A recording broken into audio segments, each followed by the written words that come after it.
Don't I know you, sir? Don't believe so. I haven't been here in many years. Name's Silas Greaves. Silas Greaves? The bounty hunter? Used to be. Ah, well, what are you doing here in Abilene? Just passing through. Got a little business to take care of. Well, sir, it would be an honor if you would allow me to buy you a beer. Hell, son, it would be my honor to drink it. I'm Molly. Howdy. I'm Dwight. That's Jack and Steve. Ben's behind the bar. Oh, I bet you got some great stories. A couple. Any of them true? Jack, be nice. A few. What about your shootout with Henry Plummer's gang in Bannock, Montana? Is that where you started as a bounty hunter? That's what it says in this here dime novel. Don't believe everything you read in them dime novels, boy. First man I hunted was back when I was riding with Billy the Kid. You knew Billy the Kid? Damn right. That scrawny son of a bitch had no fear. Wouldn't back down for nobody. I heard he collected the 10 stars off any crooked lawmen who crossed him. It was a war, boy. The Lincoln County War. And Billy promised his regulators would take the life of every bastard who helped bushwhack John Tunstall. Kid had a big chip on his shoulder and a hair-trigger temper. Made him dangerous as hell.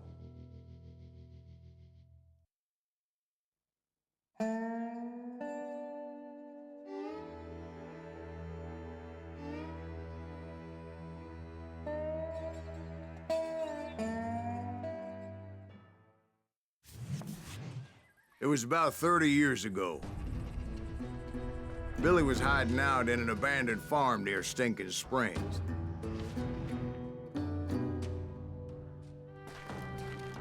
I threw in with the kid because the man I had sworn vengeance on was riding with Billy's enemies. But before I tell you why I want that sumbitch dead, let me tell you what happened that day. I was heading back to the hideout when suddenly I had this funny feeling.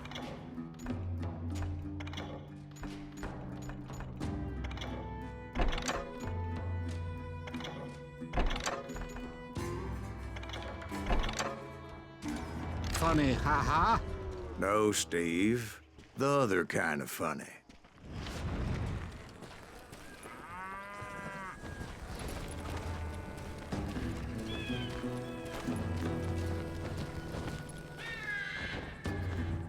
You heard Pat. We need to stay here and keep an eye on the road.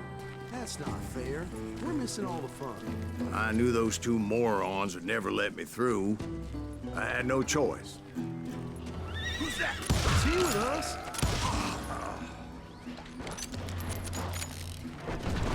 Was it Pat Garrett's posse? Oh, yeah. I heard the shots and I knew I had to move fast. Fire at will. Garrett and his army of deputies had surrounded the entire homestead. I decided to help Billy and the boys out a bit. So that's just what I did.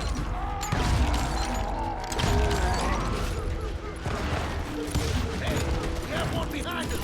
Stay on it! Cover fire! As the governor of New Mexico was paying for the kid's apprehension, Garrett was able to hire every gun hand in Lincoln County.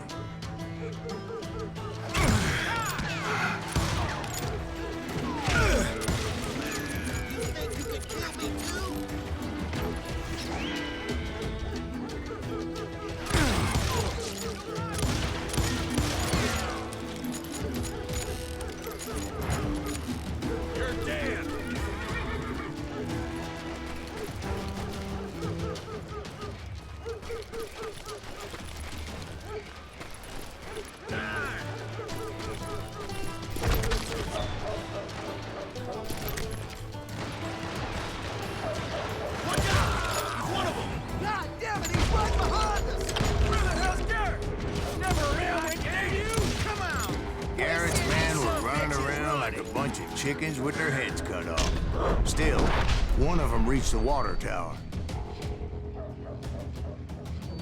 Not a bad idea. It would be a turkey shoot from up there. Oh!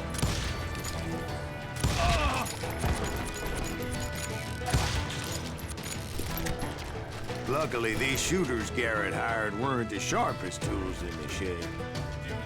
A lot of them were saddle tramps or sod busters or drunken drifters looking to make a few bucks.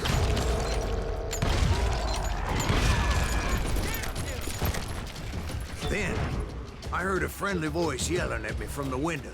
Back door! We'll cover you! Try aiming, you idiots! Truth be told, things weren't much better behind the house.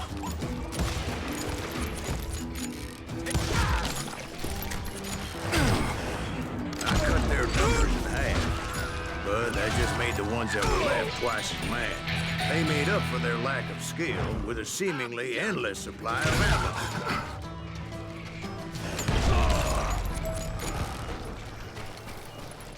It was a bit of a slog, but I finally fought my way around the back of the house.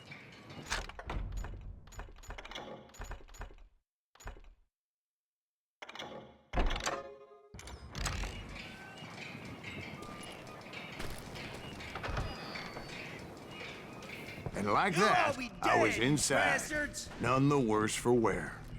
I passed Dirty Dave, and upstairs I found Billy and Charlie Baldry. I'll do you myself! How about that? Huh?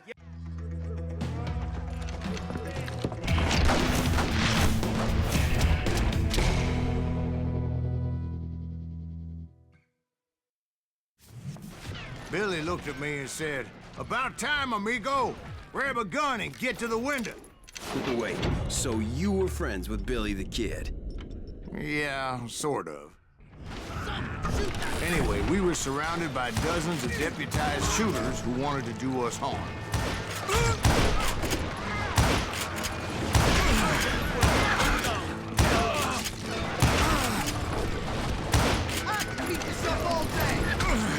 I'm telling you, Garrett's men were dropping like flies, but they just kept on coming.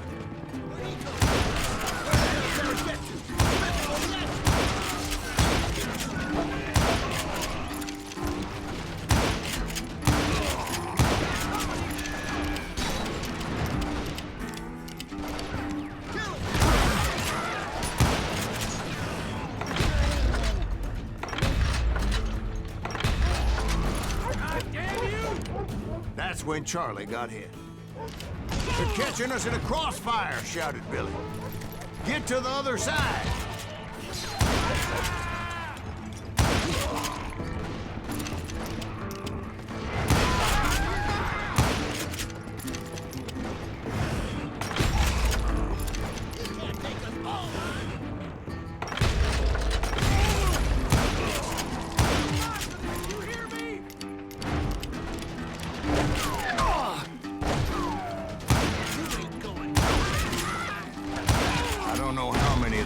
Suckers I personally put down, but it was pretty clear, even to Billy, that maybe discretion was the better part of valor. What's that mean? It means that it was time to cut and run. "They got a Gatling," Billy shouted. "Get the horses and bring them round back. I'll draw their attention." He directed that order at me, and I thought, why the hell do I have to do it?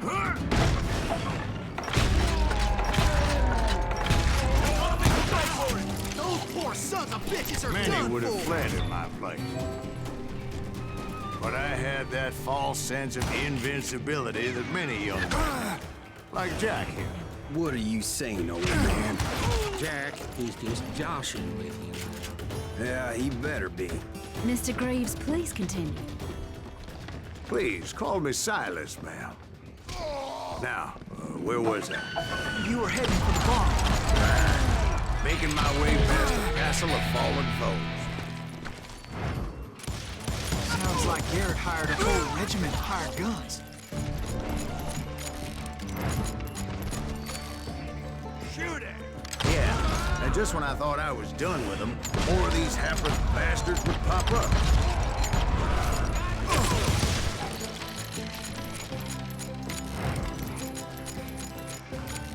Finally, I had the stables within my reach.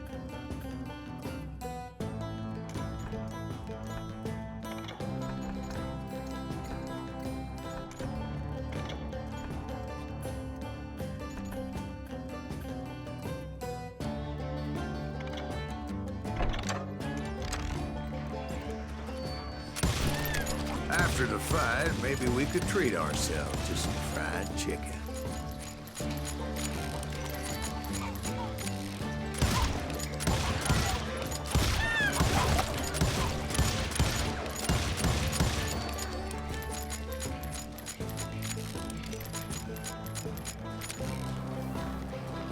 And that's when I met Sheriff Pat Garrett. I read that you went toe-to-toe with him, sir. That backstabbing bastard with that tacked-on tin star.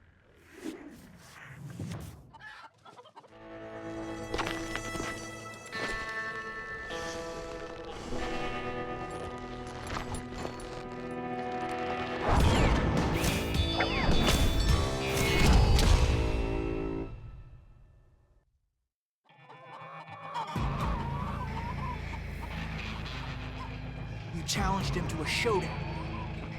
You read that in a dime novel? It said he showed no fear as he took your measure with eyes like a rattlesnake.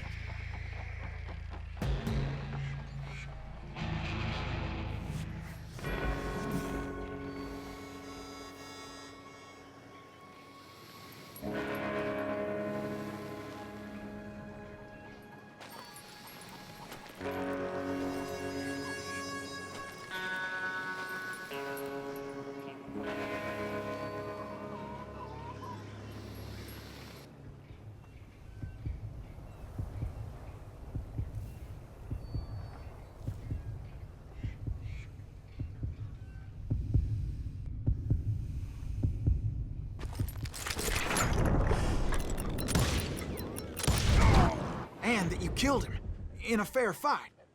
Is that what that penny dreadful said? No, boy. That ain't what I meant when I said I met Pat Garrett. So let me start again. I finally reached those damn stables.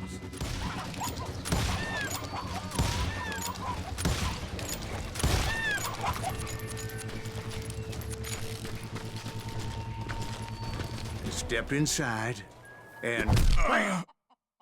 Last thing I heard was Garrett's voice.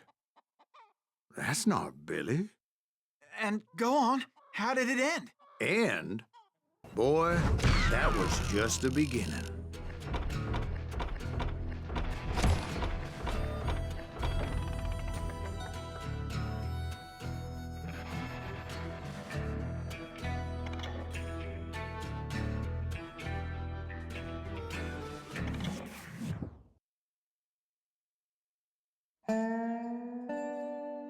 So what happened? Did Garrett arrest you? Yeah, after I came to, the bastard had clocked me with his Colt.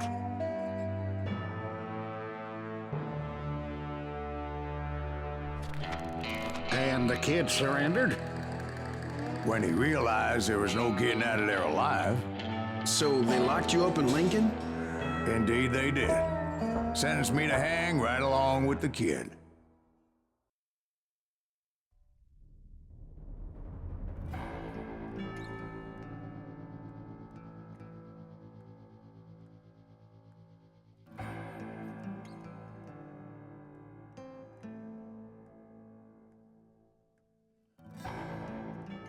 It's important to know that I was only riding with Billy so I could find the bastard I was after.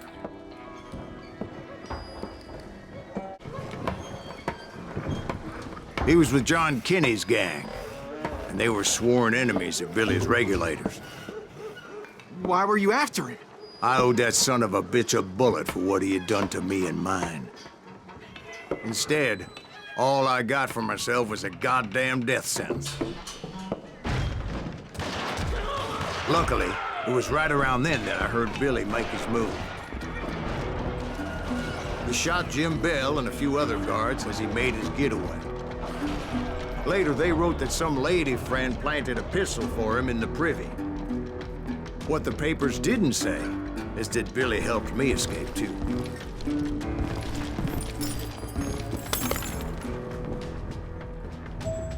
My first order of business was finding a firearm.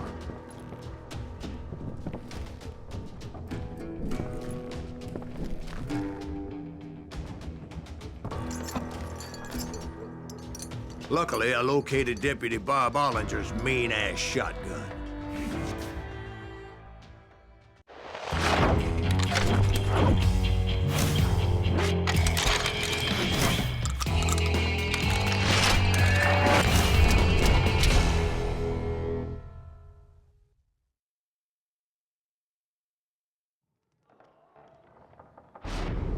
I saw Billy through the window, and he yelled that I should take to the rooftops to make my escape. So I did. Anybody see Billy? Son of a bitch shot Jim down! The kids escaped, raised a huge ruckus. Hell yeah. That scatter gun was like a double-barreled howitzer. It could blow a man clear off his feet. You hardly had to aim the damn thing. Guards were everywhere looking for it. I had to jump from roof to roof like a damn alley cat. I followed the planks where I could, but some of that wood was slippery as hell. The whole town was up in arms. Suddenly, I was a fugitive. So that bastard you were after, what did he do? He did me and my family a grievous harm. But I knew if I was ever gonna find him, I would need to get my ever-loving ass out of there. I tried to be stealthy and sneak my way past. This town doesn't have a moment's peace.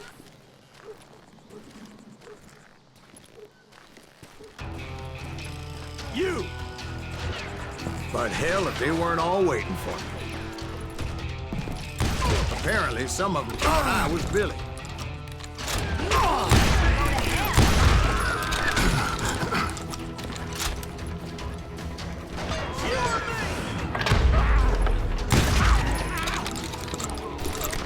I'm here! He's in town somewhere! See, me and the kid shared a certain similarity in build and coloring. I was just glad I had Deputy Bob's mean-ass shotgun. Give it up! They're shooting in the street! Let's do this! Let's go! Children here. Stop him! So much lead was whizzing by my head, it was like everyone in Lincoln wanted to put me in the ground. I knew I needed to find a horse. Though I never did have a great fondness for the four-legged grass eaters. Smelly, sweaty, ungrateful beasts. We prize them too high, if you ask me. Show yourself, coward!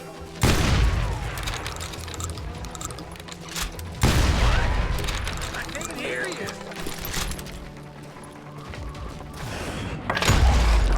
Threatening the lives of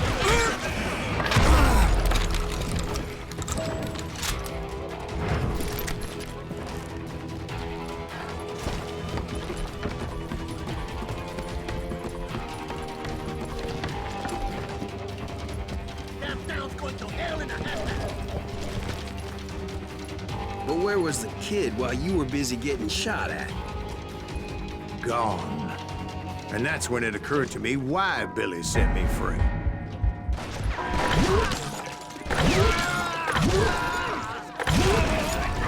respect for decency? So I could be a hapless decoy and draw attention while he snuck out of town.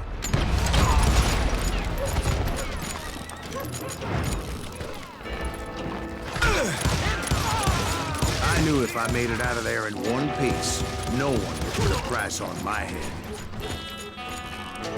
Because everybody in Lincoln would be dead?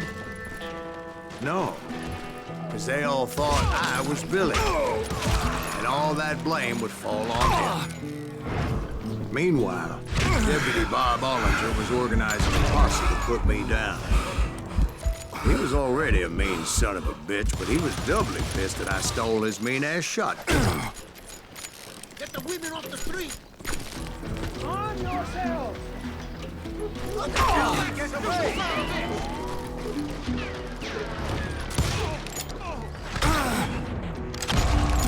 God damn you!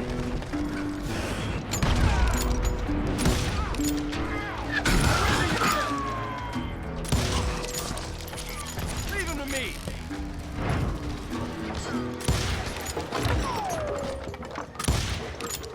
Kill him!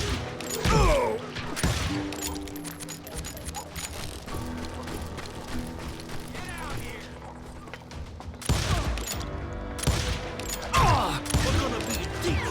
Pat gets back.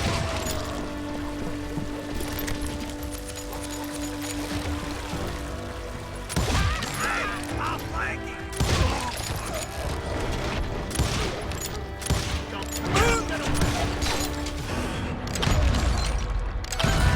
You'll die for this, you hear me?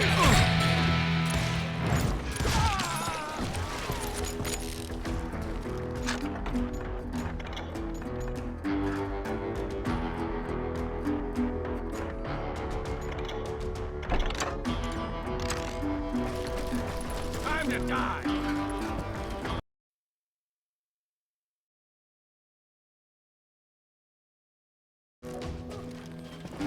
I'll flank him!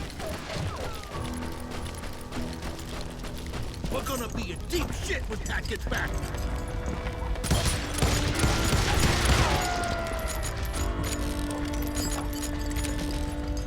We can take him!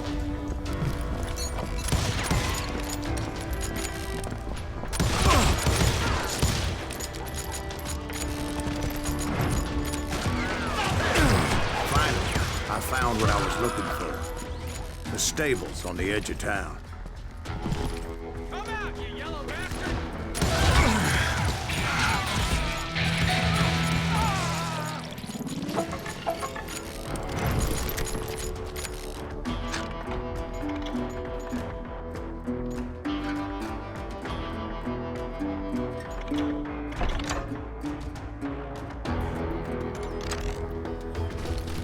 I guess Billy saved your ass, taking out Bob Ollinger the way he did. Billy didn't kill Bob. Sure he did. He dispatched him right after he shot Deputy Bell. No, sir. Because Bob came right up behind me, angry as hell that Billy had lit out. Hello, Bob, I said. I think you better let me go. And he says, I don't think so, boy. Not with my shotgun. So we stood there in the middle of the street, eyeball to eyeball. He intended to kill me, and I knew I had no choice but to defend myself.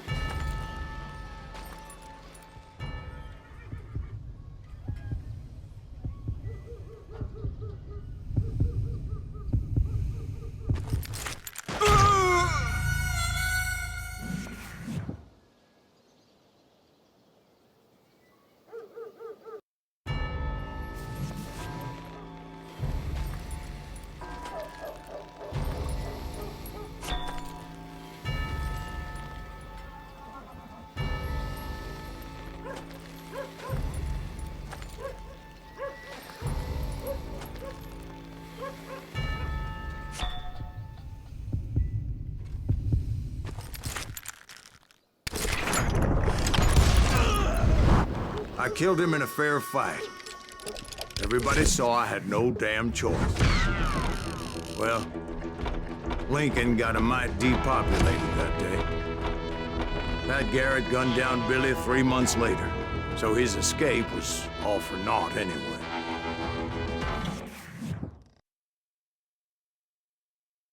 So where'd you go after Lincoln? Mexico. Until I realized nobody was looking for me. I ended up taking a job at the Rurales. The Mexican Rurales? I was hired to help them track down the cowboys. The most vicious outlaw gang in Cochise County? Curly Bill Brocious? Johnny Ringo? Led by old man Clanton himself. They must have paid you a pretty penny to take them hombres on. Not really. But truth be told, I had my own reasons for going after those boys.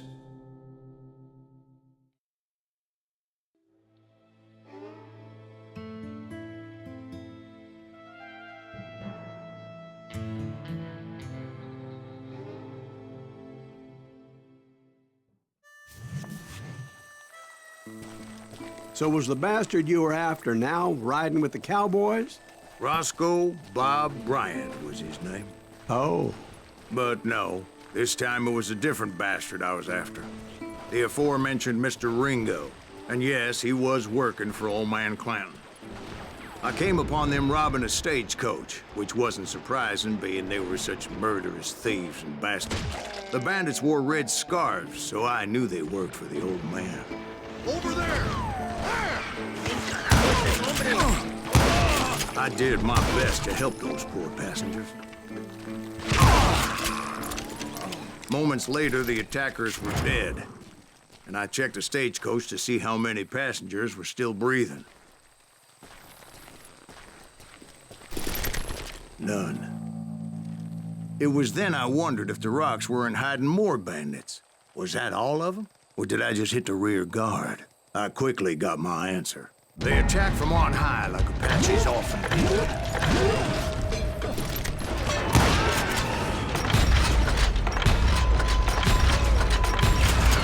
They would appear in great numbers from above and rain down lead on their hapless enemies' heads, making use of the high ground and whatever else they had.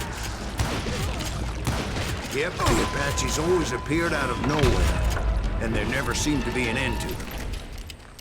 Hold on. Were you attacked by Apaches?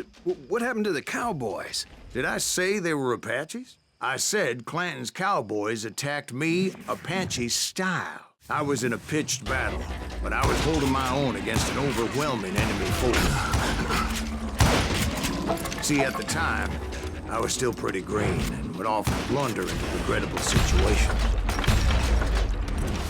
But I just kept shooting at anything I could see up in those damn rocks. I didn't see Ringo, but I knew he was with the cowboy. He and Roscoe Bob had done me a dreadful wrong, and I was determined to have my revenge. To get to Ringo, I knew I'd have to fight my way past these other assholes first. Unfortunately, I was running out of ammo.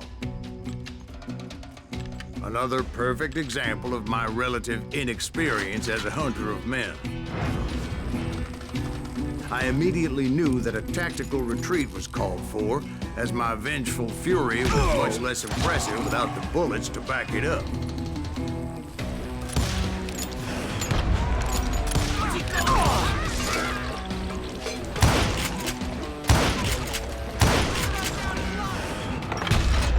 Finally, they managed to corner me.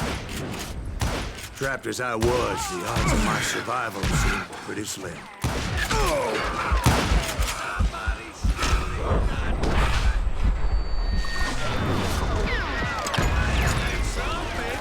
Luckily, serendipity was on my side as I suddenly spotted a way out of my predicament.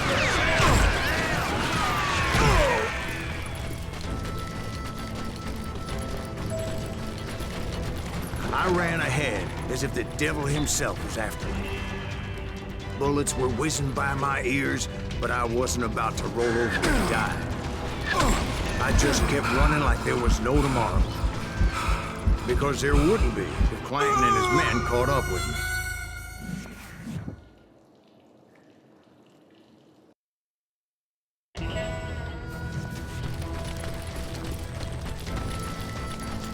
Hard to hit a moving target.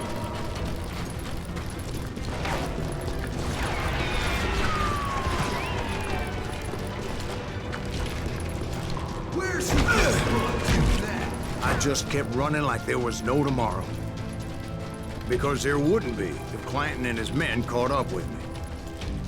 As I was scurrying around those caves, I thought, oh, what was I thinking? Going up against a gang like this.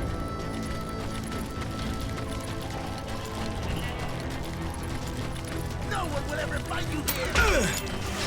I just kept running, not knowing where the hell I was going. And that's when something miraculous happened. Like manna from heaven, I found the desiccated remains of what looked like an Apache warrior. The old weapon next to him supplied me with some much-needed ammunition.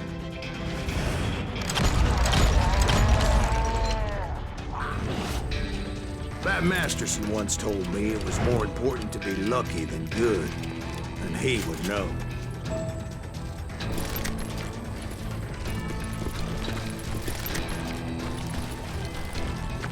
And imagine my surprise when I found a fistful of dynamite to go along with that ammo. That stroke of good fortune evened the odds and bolstered my confidence. It was time to turn the tables. Time for the prey to become the predator. Time for the hunted to become the hunter. Time. All right, Jesus, we get it. They were right where you wanted them. That's right, Jack.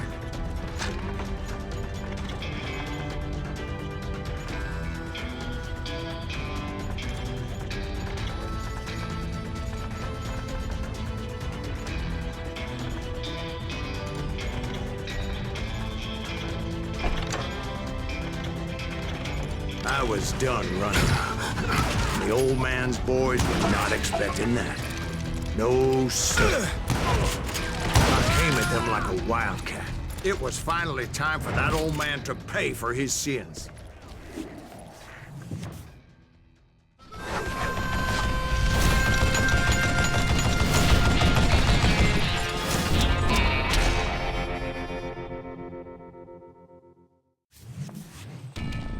I yelled out at the top of my lungs, "Clanton, I'm coming for you!" A little stealth might have made more sense, to be perfectly honest.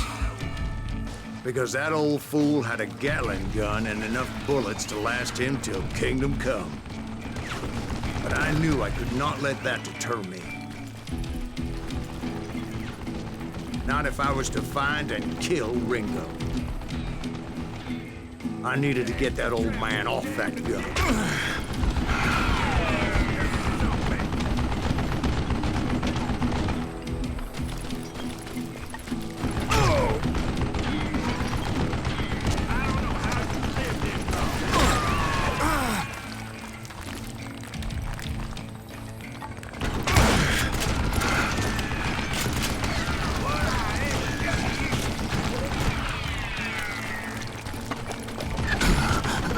Most everyone thought it was the Ruales who had come up against him in Guadalupe Canyon, but it was just me.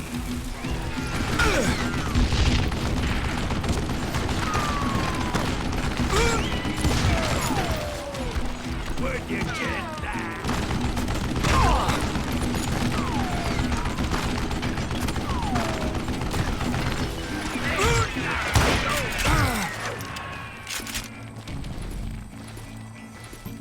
Hey, let's see what you made of, boy!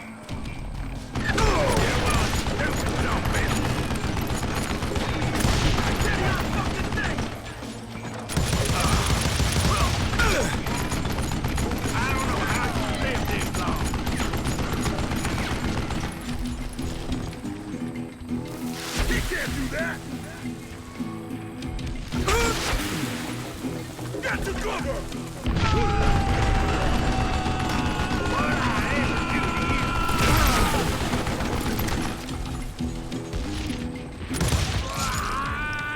Apparently, one of the cowboys made it out of there alive and told Ike and Billy Clanton that it wasn't a Mexican who took their father's life that day.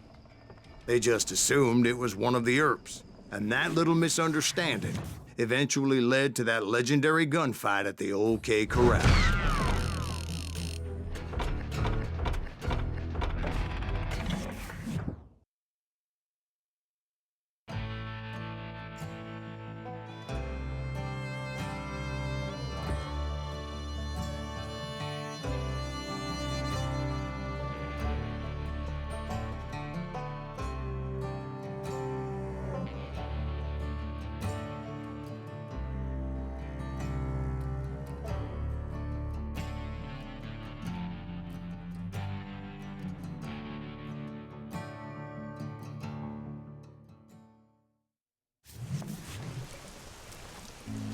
A few weeks after that dust-up at the OK Corral, I was still after Johnny Ringo. I had tracked him and the cowboys to their hideout at a sawmill, and they were loaded for bear. So, what exactly did Johnny Ringo do to piss you off? Well, him and that other bastard. Roscoe Bob Bryant? Yep. They both deserve to die, and I promise I'll tell you why. First, I need to tell you about the Cowboys' new boss, Curly Bill Brocious. Get ready, boys. Curly Bill took charge of the cowboys upon the old man's demise. And after that gunfight at the OK Corral, the Clantons wanted revenge. So they murdered Morgan Earp and grievously wounded his older brother, Virgil.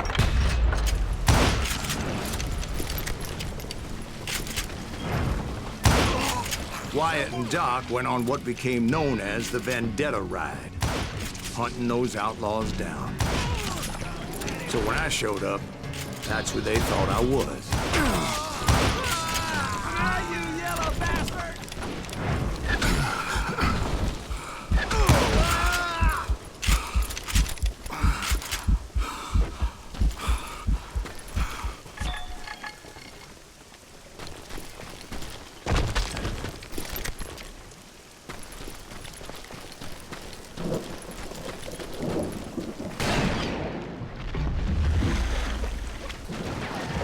There were killers around every corner, all wearing red bandanas. That's how the cowboys identified each other, and I was beginning to wish I had one myself.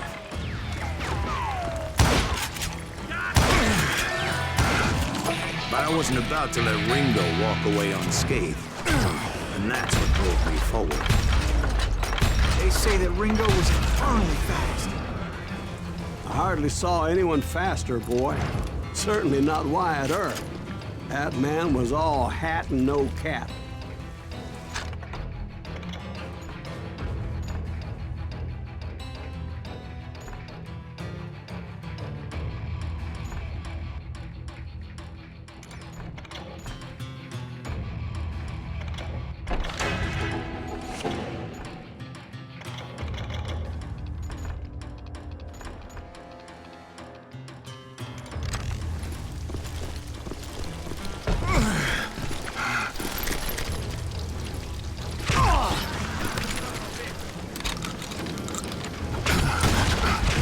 Wasn't much of a match for him, but Doc Holliday might have taken it. That Lunger should have kept his nose out of it. They never charged anyone for the murder of Morgan Earp. And everybody knew that Curly shot him in the back. That was common knowledge. Yeah, maybe so. But Ringo had nothing to do with it. He was just being loyal to a friend. Is that what you call it? Being loyal? Well, to get to that loyal friend, I had to pass by some buzzsaws as big as a man.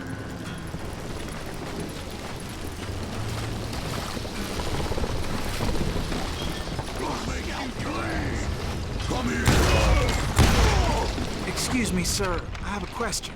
What's that, Dwight? After old man Clanton died, why didn't his son take over the cowboys?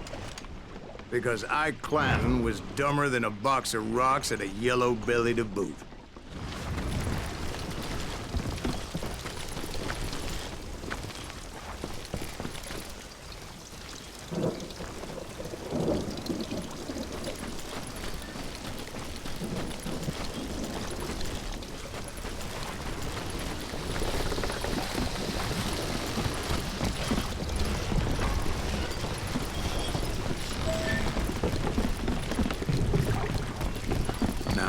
Where was I? Taking down the entire cowboy gang single-handed. Indeed I was, Jack.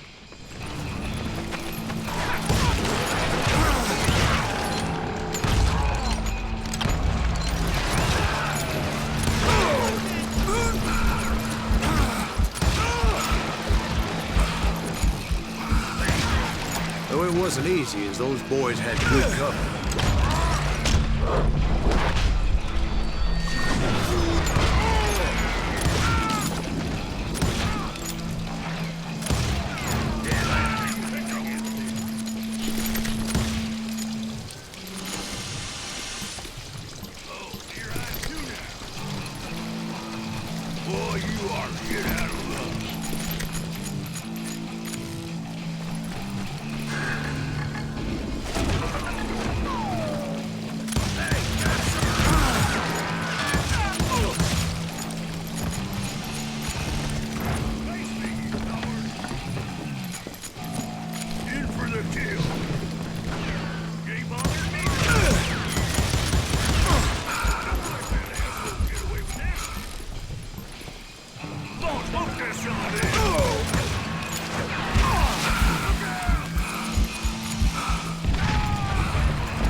impregnable.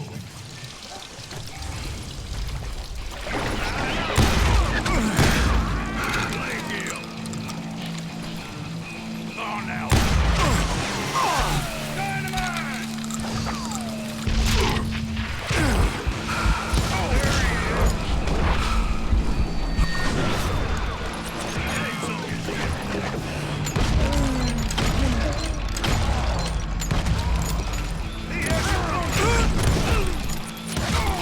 There were carts everywhere, piles of lumber, and God knows what else for people to hide behind. That really was one hell of a sawmill. Quite an impressive operation.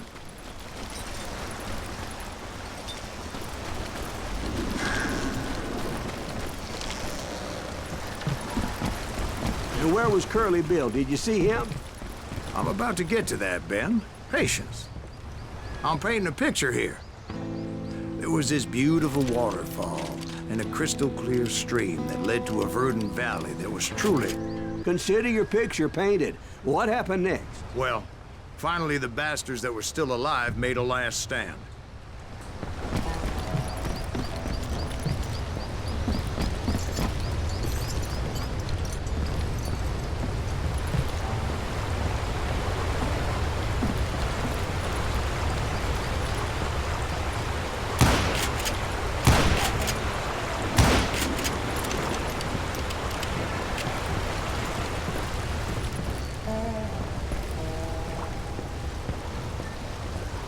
Curly Bill, Johnny Ringo, and his compadres took off into the lumber yard, and I followed after.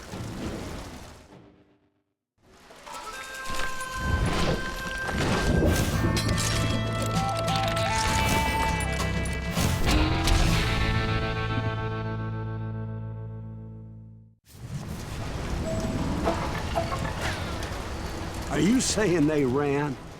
Cowardice was not in Ringo nor Curly Bill's nature. No, sir.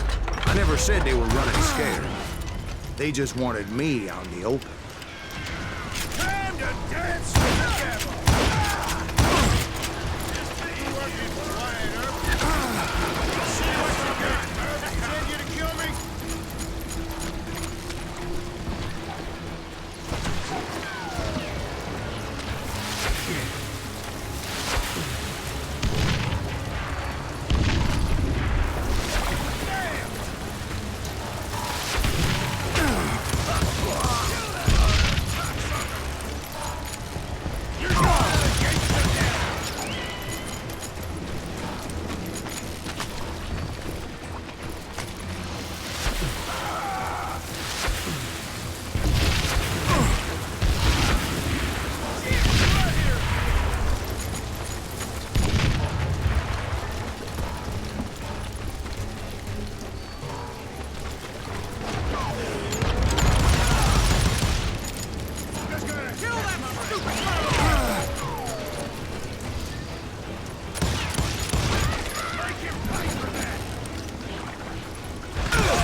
Lucius gave me no choice but to take his life. But Ringo was nowhere to be found. I knew you didn't kill Ringo, because he was found dead in a different location altogether. To this day, his killer is still unknown. Indeed. Took me a few months before I finally tracked his ass to West Turkey Creek Canyon.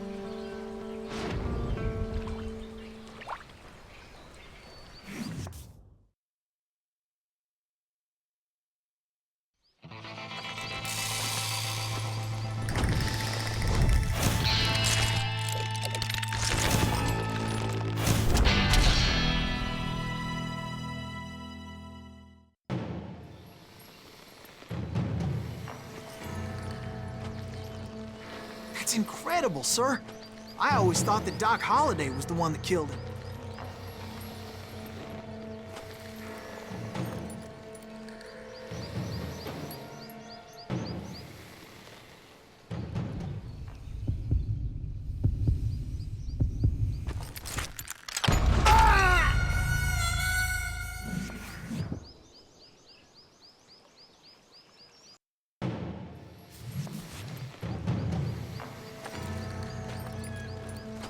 That's incredible, sir. I always thought that Doc Holliday was the one that killed him.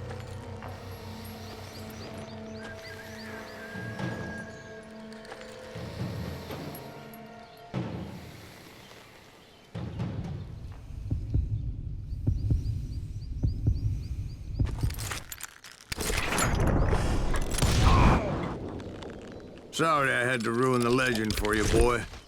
But the legend ain't always true. Doc Holliday had nothing to do with the death of Johnny Ringo.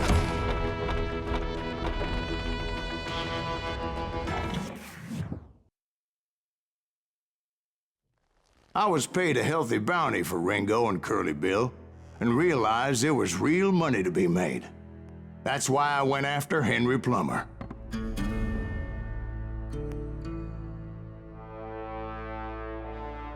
Wasn't he the sheriff who augmented his income by shaking down miners and robbing gold shipments? That's the one. Oh, yeah, I remember him. He ran that gang of thieving outlaws called the Innocents. So it's true that you went toe-to-toe with him? Indeed I did, son. Indeed I did.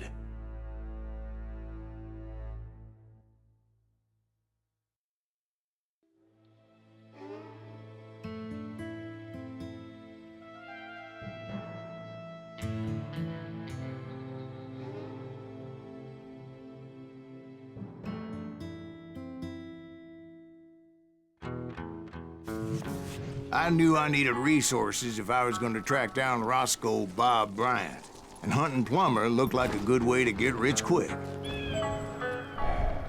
As the local vigilantes exposed him as the leader of the bandits, and put a generous price on his head.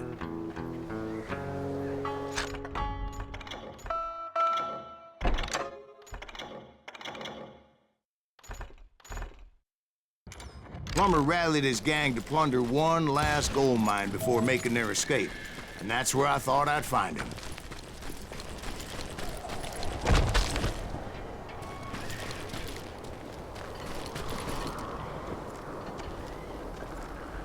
It makes me nervous standing so close to all these goddamn... My late father pointed out to me more than once. God made men. Samuel Colt made them equal.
I knew that dynamite wasn't mine, so I decided the polite thing would be to return it.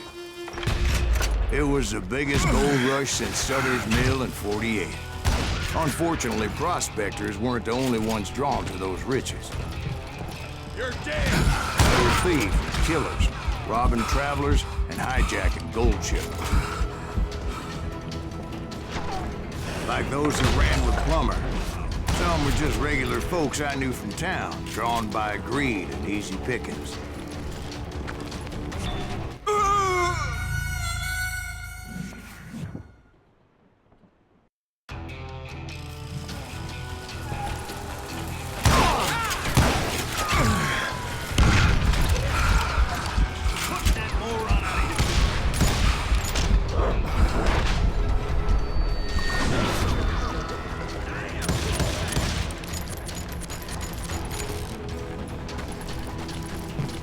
You can't beat the innocents!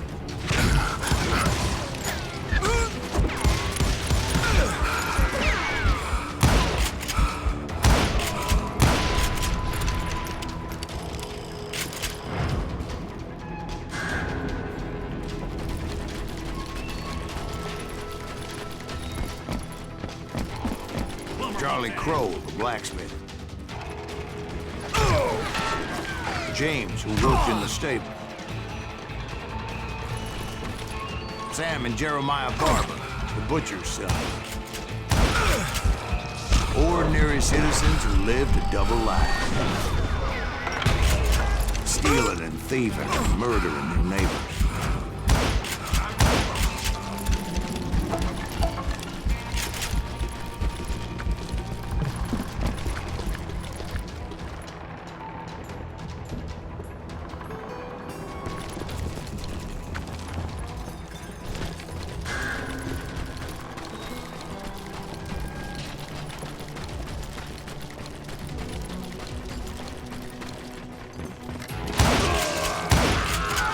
The rest were veterans of the Civil War. Stone-cold killers trained on the bloody fields of Shiloh and Antietam. Plummer had a lot of men on his payroll. Hell of a lot. That son of a bitch pretended to protect the public with one hand while stealing them blind with the other. He set up a defensive perimeter which I had no idea how to breach. Dangerous, desperate individual. I was outnumbered and in way over my head, but I was too damn stubborn and stupid to realize it. They must have thought I was touched, or had some kind of death wish, seeing as there were barrels of gunpowder everywhere. Watch out for the goddamn gunpowder! I thought I was some kind of hero.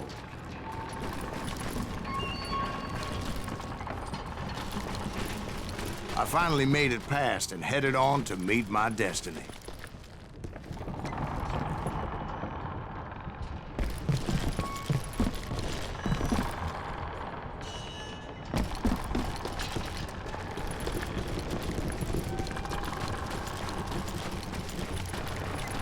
But first, I had something I needed to figure out.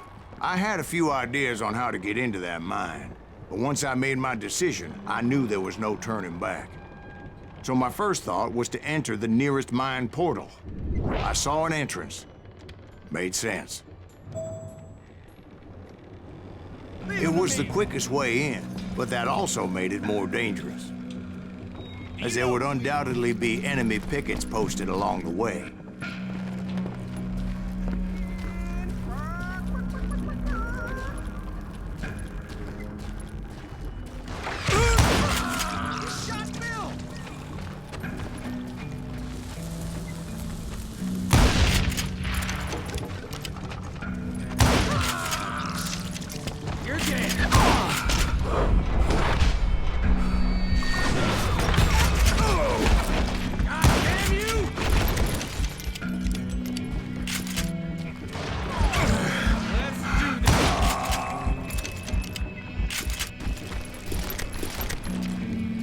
Besides, once you enter a mine like that, it's easy to get all turned around.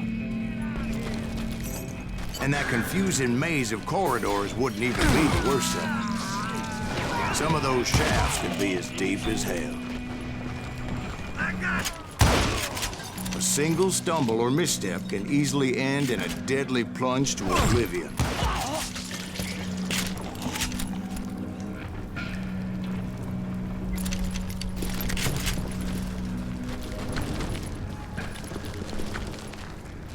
Quick reflexes often make up for a lack of common sense. Luckily, I was never one to be easily bushwhacked.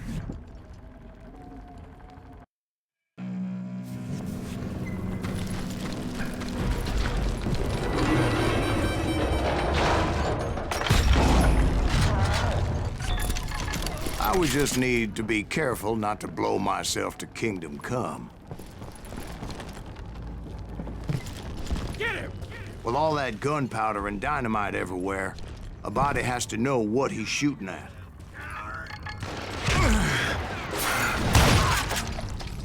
God damn him!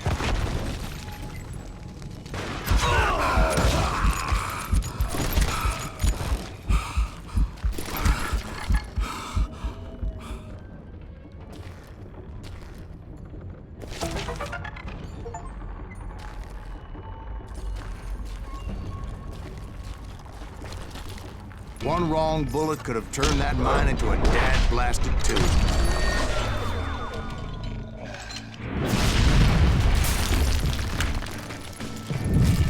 I freely admit that my plan of attack was not just moronic, but clearly insane.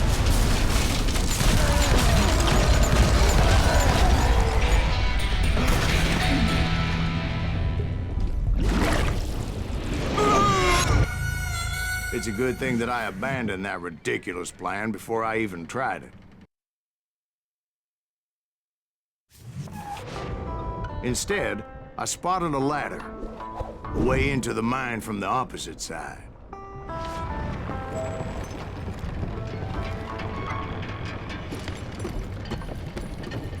It was a long way around, but that approach seemed more sensible at the time. Of course, being I had a problem with heights, that scaffolding scared the bejesus out of me.